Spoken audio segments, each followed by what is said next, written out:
Hi, today is May 24th, 2026, and here are my poems for the day. The first one is poem number 798 for the year, Finished.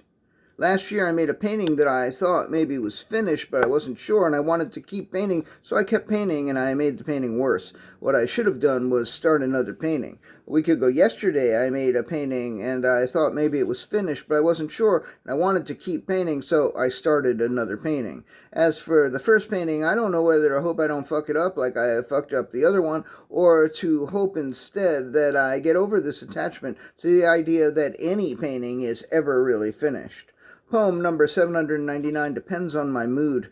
There are times when I wish I could muster up the energy to view certain obnoxious strangers with vicious, seething contempt, and there are other times when I am glad that I can't.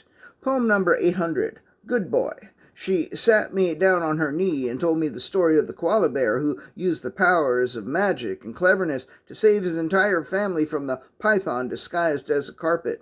She told the story slowly and patiently, making sure I understood every word, and when she was done she asked me if I understood, and I said, "Of course I understand. I'm 65 years old," and she patted me on the head and said, "Good boy." Poem number 801, American movie titles, two of which are also song titles, haiku. American Pie, American Graffiti, American Girl. Poem number 802, Days of Snow. Friends, let us remember the days of snow when all was white and quiet on the city streets, when the cold cut through our coats and burned our skin, when one could pick the white up off the ground, pack it into balls, and whip it at passing trucks and climate change deniers. And then, as the days of snow grew warmer, we would watch it melt and wash down the drains, as we recalled the days of hot, hot sun like this one. Poem number 803, Sardine Killebrew.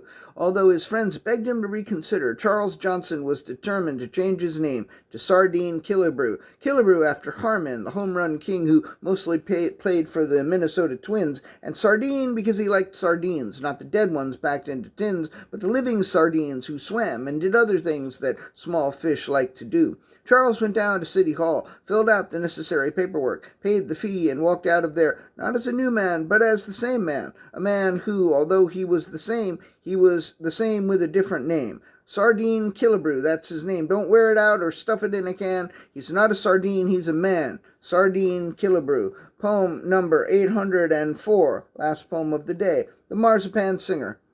The Marzipan Singer was a marzipan singer in three ways. For one thing, every song that the Marzipan Singer sung was sung not in a musical way, but rather in a marzipan way, in the style of the marzipan musicians of the late 14th century. Secondly, the songs came out not as songs, but rather as almost as almond paste candies, molded and colored in such a way as to resemble fruit, and performed in such a way as to sound like fruit.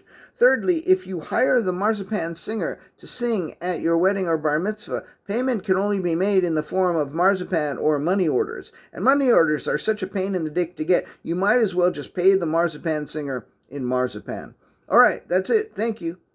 I appreciate you.